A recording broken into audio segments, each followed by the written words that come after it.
Welcome to Life Transformation Radio. This show is all about life transformations and our journey from where we were to why we are doing what we are doing today. We will discuss the hiccups, the roller coasters, and the blood, sweat, and tears that has been poured out while discovering our purpose. It is all about our transformations. Here is your host, Sean Douglas. Good morning, good afternoon, and good evening. Welcome to another episode of Life Transformation Radio. I am your host, Master Resilience Implementer, TEDx speaker, business positioning strategist, and international best-selling author, Sean Douglas. This show is currently heard in over 79 countries. So whether it's your first time joining us or you've been listening to us for some time, I want to thank you to those who are listening from around the world. Life Transformation Radio is all about our transformation. Here, we tell the stories of why we're doing what we're doing. We highlight that transformational moment that changed our lives and how we use it to then transform others and elevate their lives as well. You can listen to us live right here on the Blog Talk Radio Network, Tuesday through Friday, 5:30 p.m. Eastern Time. You can join our Facebook group, Life Transformation Radio Community, and never miss an episode by subscribing wherever it is that you listen to podcasts.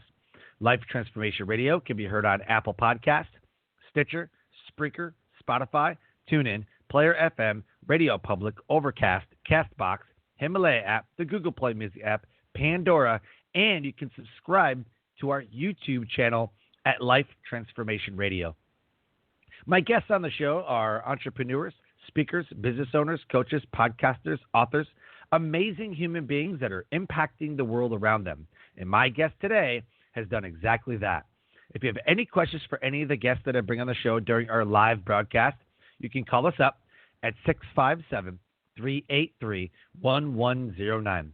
Again, the number is 657-1109. My team is standing by to field any of your questions or calls.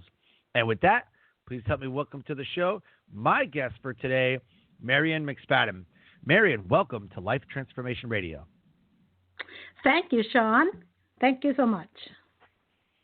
I'm excited to have you on the show. We met at an amazing event and connected, and I loved your story and said I have got to get her on the show. And it's been an amazing journey. We've rescheduled a couple times, but this is going to be an amazing show. I cannot wait. I'm excited. I love your story. I love your transformation as well. And what a beautiful word transformation is. Absolutely. Yeah, I completely agree. It's a great name for a show. It is. Especially when you've been in a pretty tight place in life where, everything pinches and it hurts a lot. And you get to be transformed into something where it doesn't hurt so much. Or if it hurts, you know how to overcome that hurt rather than just staying stuck in it. Right. Yep. 100%. Absolutely agree. The title of this episode is Living a Life Worth Living with speaker Marian McSpadden. She appreciates the heroes who help her live a free, confident, and worthy life. Born in the secluded culture of a horse-drawn buggy organization, she escaped the religious system at 34 years old. Today, she and her husband run a multimillion-dollar company, and she helps others break free from trapped, frustrating, and oppressive circumstances. The website's right there, marianmcspadden.com. LinkedIn, Facebook, in the show notes. Copy and paste those, click on those, connect with her, send her a friend request, letting her know that you listened to her episode of Life Transformation Radio. Marian, the first question I have to ask, and I believe is the most important question you can ask yourself, is why? Why do you do what you do? I think most of us experience what was our biggest pain becomes our biggest strength in helping other people.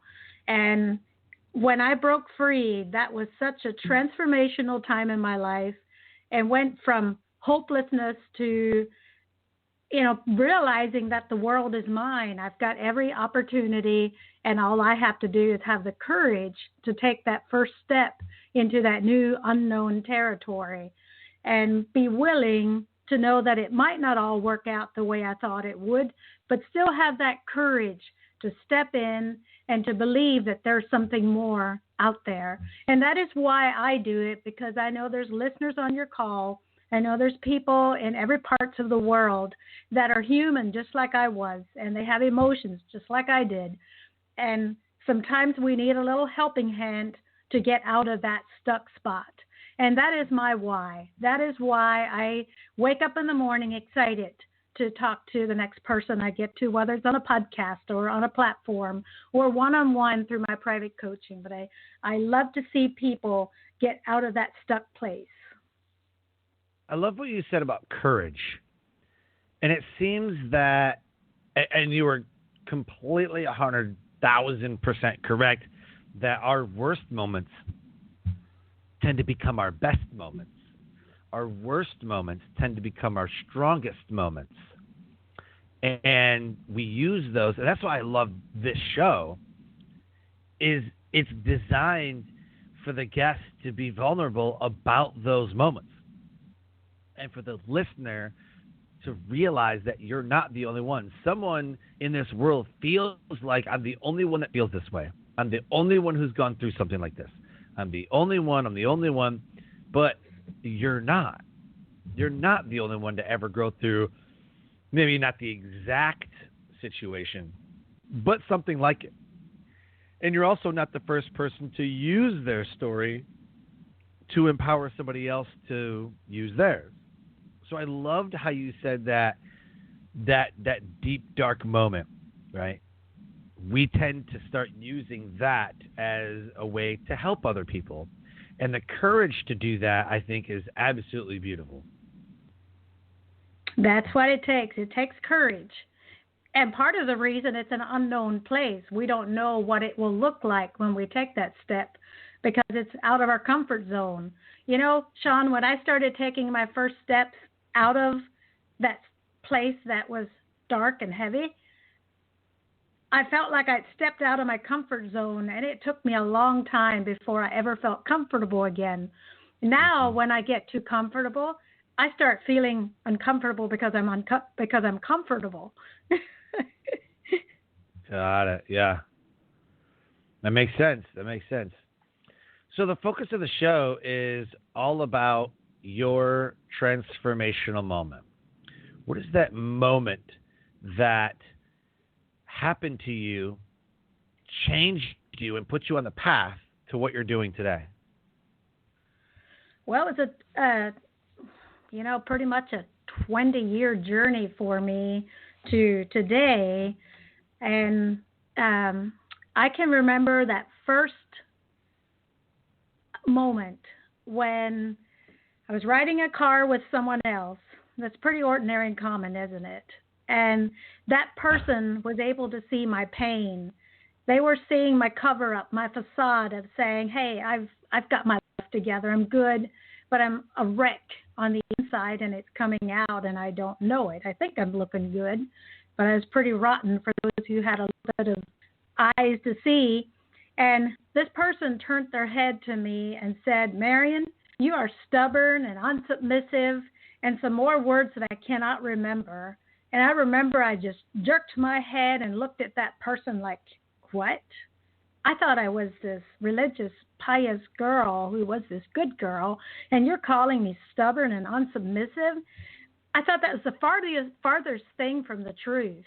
And that was the first defining moment that I like to call that first, turn of my head to say, well, and then this was actually somebody who was maybe 12, 15 years younger than I was. But he had a knowledge that I didn't have, and I knew that I needed some help when it started, just that subtle change. And I listened to what else he had to say, and I can't even remember to this day what it was, but I felt like he planted something in me, like a seed of hope or something was deposited in me, like life could be better. And I thought I can do this on my own. And he had recommended a self-help program. And I'm like, I'm pretty good. I'm pretty strong. I'm pretty courageous. I can do this on my own. But, it's just like the vice of life squeezed me harder, and disappointments I didn't expect that summer came up. And when fall rolled around, I made that first phone call to connect with that self-help place that he had recommended. And that's how the journey evolved. I just took one step to responding to that, that help or that lift. When you feel down and somebody comes and you feel like you're lifted up when you're with them, that's how that intersection was in my life, or that moment. And then I responded and went to the next event. Very cool. That's amazing. We talked about you were born in a secluded culture of a horse-drawn buggy organization. Talk about that. How was that? Well, it should have been good, because I still love country life. I was raised barefoot, you might say, on a dairy farm, 400 acres. We had horses, the great outdoors, 7 brothers and sisters, a mom and dad who worked on the farm and in the home. We had a big garden. We hung huge lines of laundry out to dry, and you brought the fresh-smelling clothes back in. We'd sit around the kitchen table 3 times a day, usually all of everybody that was home, and we all had our spot, and it was very structured in that way. I rode my bicycle to school for 8 years with an 8th grade education in a 1-room schoolhouse with outdoor plumbing. It wasn't strange to run to the outhouse, and it was part of life.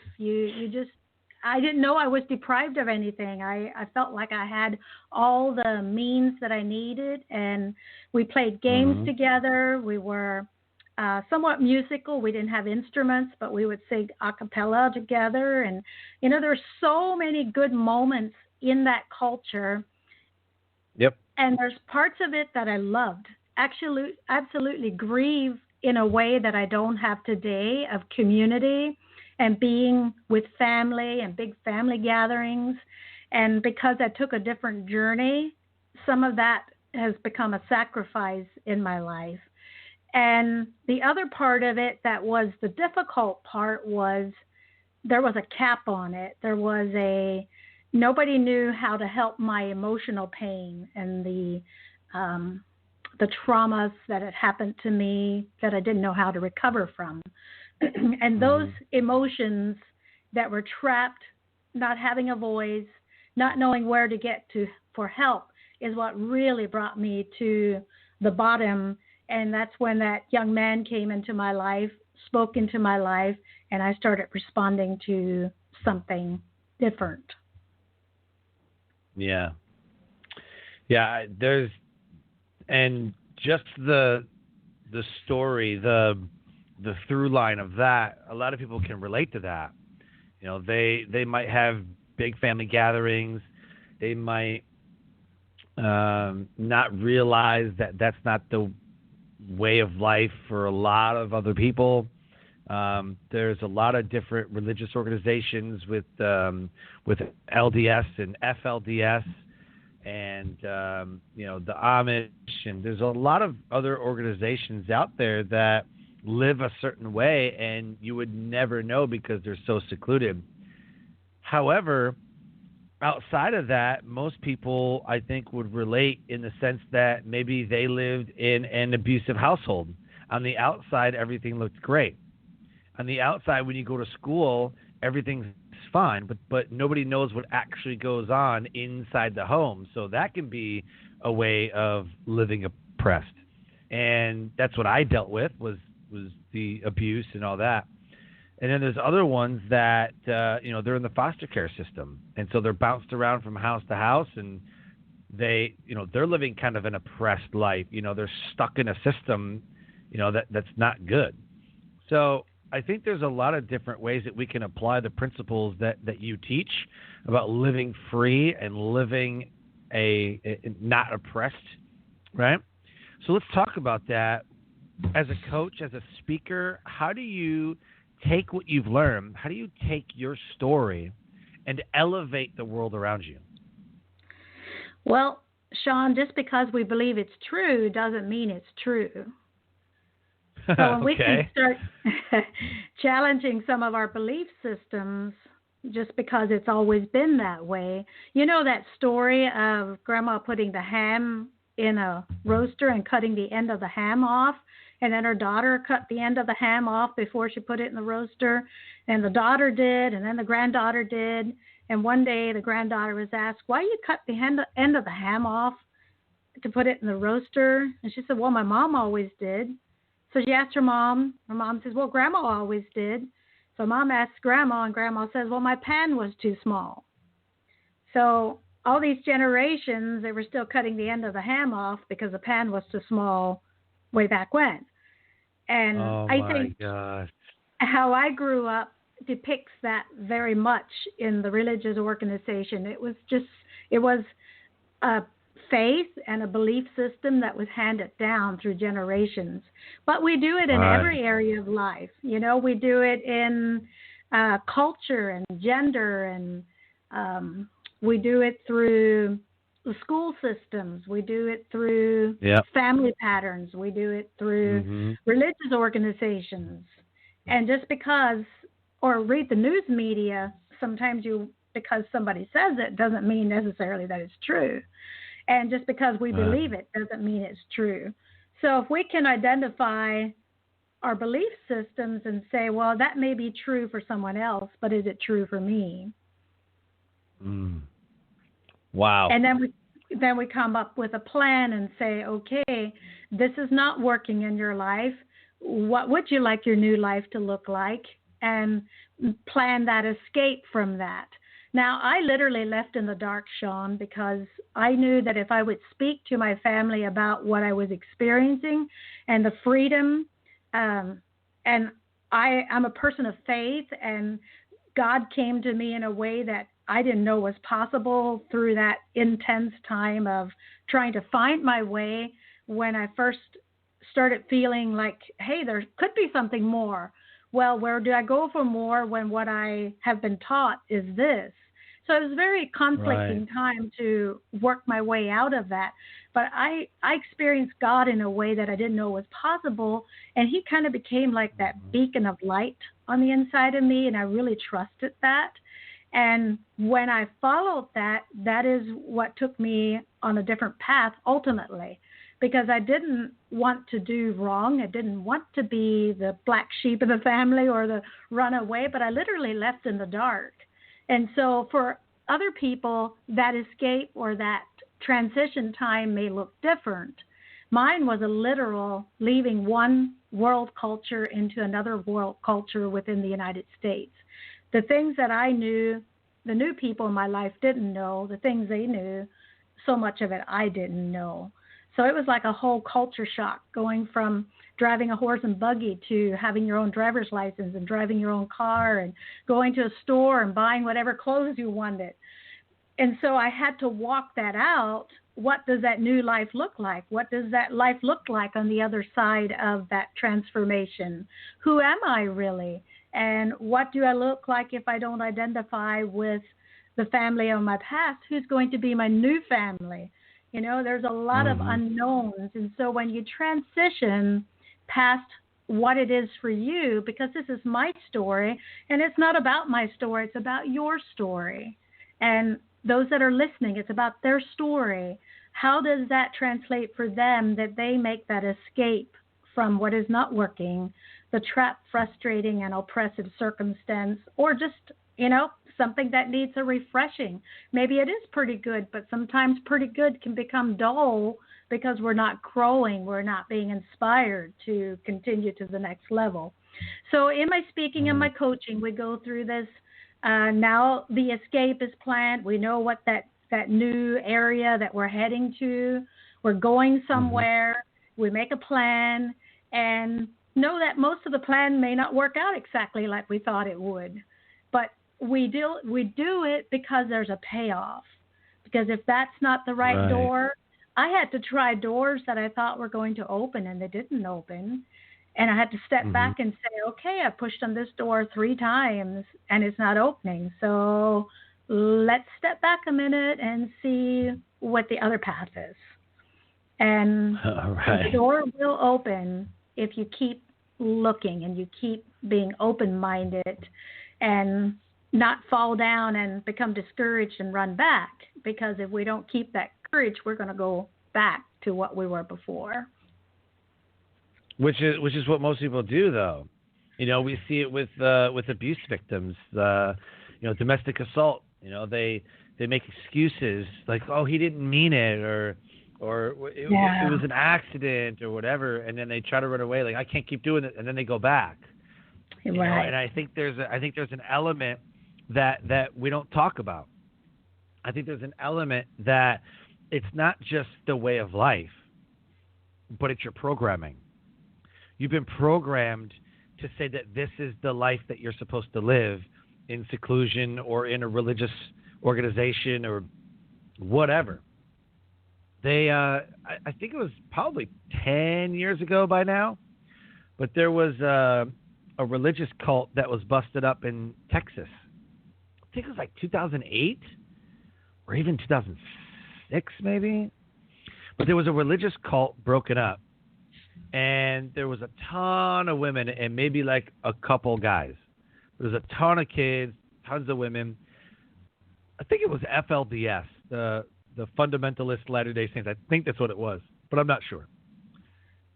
When they interviewed the women were like, well, this is what we do. Like, you know, this is what God wants for us. And this, who told you that? Well, the men know life.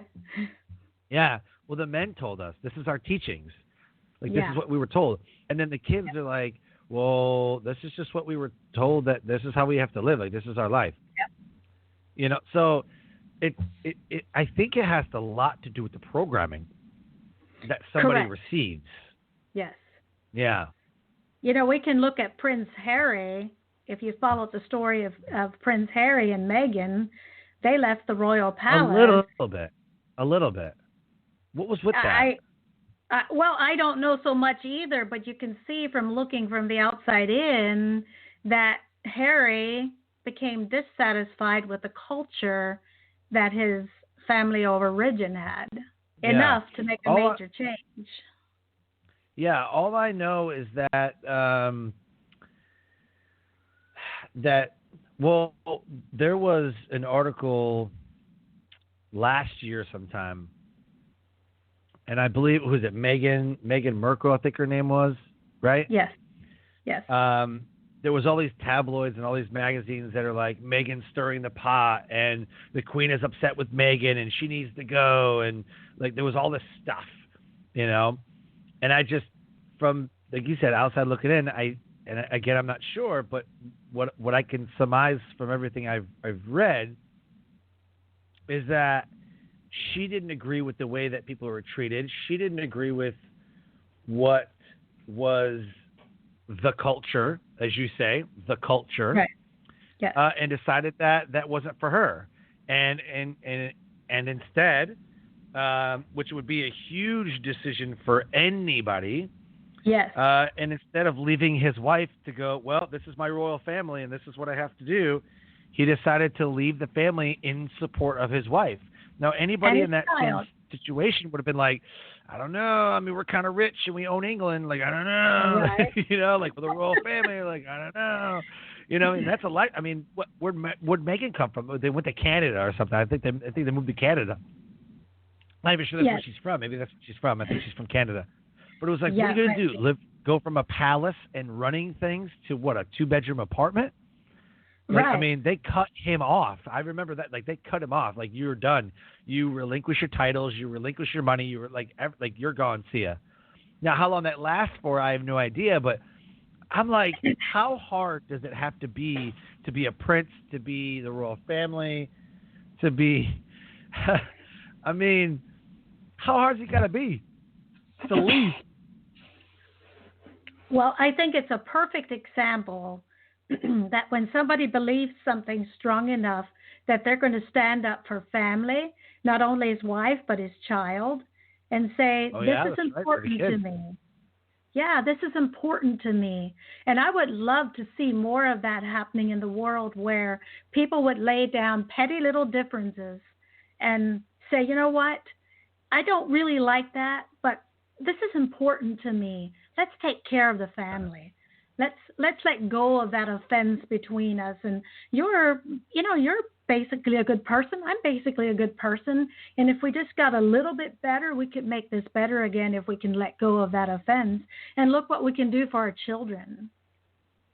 Right. Oh, yeah, definitely. Definitely. We have conversations with our kids, about how the world should work. Our 6-year-old was asking us, we can't go play with friends. I'm like, we can't. You can't go play with friends. I mean, you can play outside in our yard, but you really can't.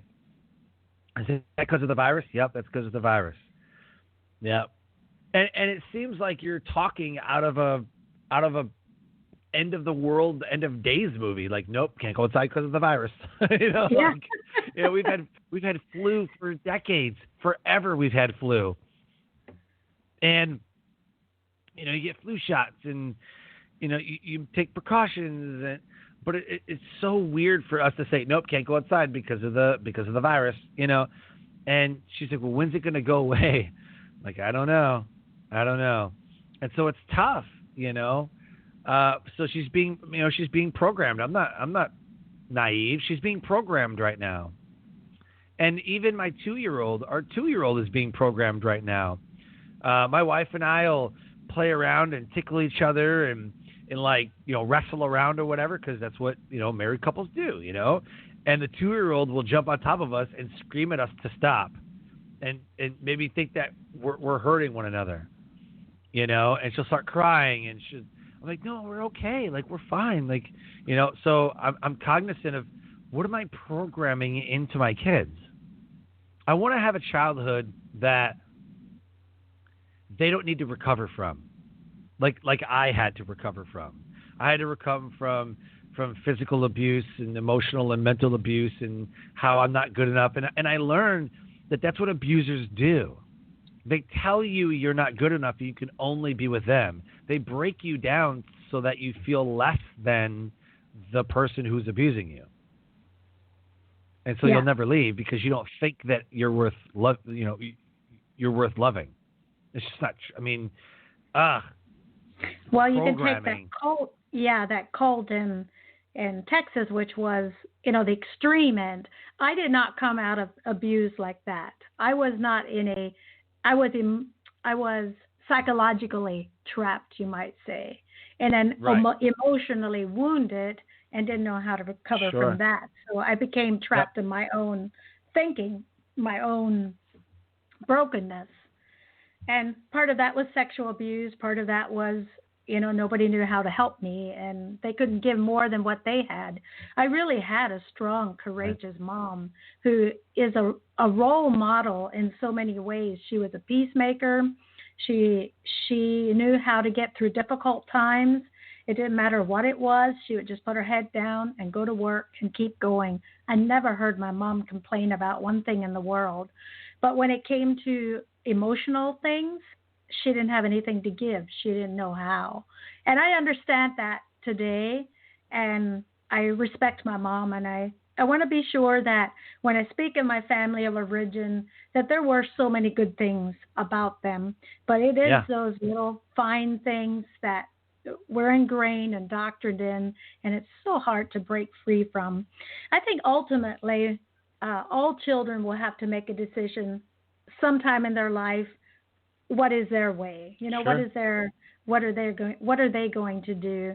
And I ended up not having children, which was sort of a grief in my life that I've really had to work through. So if there's people out there that desire children and they can't have them, I can identify with those too and say, there's a way to get past that, even though at the time when you're going through that loss of not having a child, or maybe you lost a child, there is hope past that disappointment. But we can't quit. We can't just give up. Yes, we feel the pain, but we can't just give up. So I would like to encourage someone who might be listening in that regards too. I like it. As we start to close the show a bit, I'm curious, what's the $1 million company that you and your husband built? How did you go from that secluded religious culture to running a multi-million-dollar company? Well, sometimes you take the shortcut and you marry somebody who has a business. I like it. I like your style. And that's exactly what happened. Now, I paid some prices to get there, but my husband has worked this company since 1984, and we work primarily with manufacturing, a company that manufactures commercial roofing products and agriculture products for row crop, corn, beans, etc., and then a health and home line, animal health and wellness line, and vehicle lubricants. And so he had worked 19 years in this business, but we have tripled the business in the last 20 years. He took it to 1 million in the first year of his business, and the last 18 years with us working together, we took it to 3 million. So, that's awesome. With two of us working together, but in that there was always something in me that felt like my experience needed to have a voice. And so when the opportunity came to become a coach, I also do that now, but I still support my husband and I understand the business. And I thought I wasn't caring near as much as he did, but I discovered now that I've added other things, I was caring more than I thought I did. But he certainly has the agriculture background and the contractor background, so they're very masculine products, but incredible company, great company. Very cool. Very cool. What is a takeaway from the show that if someone listening bypasses every moment of the show and they only hone in here, this is the last words they're going to hear on our episode, what is your message? What is the takeaway that you want the listeners to know and understand? I want them to know and understand that they're responsible for their own lives and not everything they do is going to work out. And they could write down 3 things that fuel their energy in their life and 3 things that take their energy in life, and see how they can manage it to take responsibility and know if they want a good life, they're going to have to be responsible for their own happiness and their own future. But figure out what's working, what's not. Write 3 things that are working, that give you energy when you are around that or do that, and 3 things that drain your energy when you're around that or do that. So 3 things that fuel your energy and 3 things that take your energy. Yes. Outstanding. That's a very good exercise. And try to cut out the ones that are draining your energy, I'm assuming. Yes. Outstanding. Marian, this has absolutely been incredible. Thank you so much for coming on Life Transformation Radio. It has been amazing to hear your journey, the tips that you gave our listeners, and I just wish you the best for the rest of 2020. Thank you, and the same back to you, Sean. Life Transformation Radio listeners, an amazing guest impacting the world around her. If anything has resonated with our conversation today with Marian McSpadden, you can go to her website at marianmcspadden.com. LinkedIn and Facebook links are right there in the show notes. Connect with her, letting her know that you listened to the episode of Life Transformation Radio. And with that, I close the show by saying live your brand. Find opportunities every day to live out the core values that you hold deep in your heart. And I call this living your brand. So until next episode, live a great life.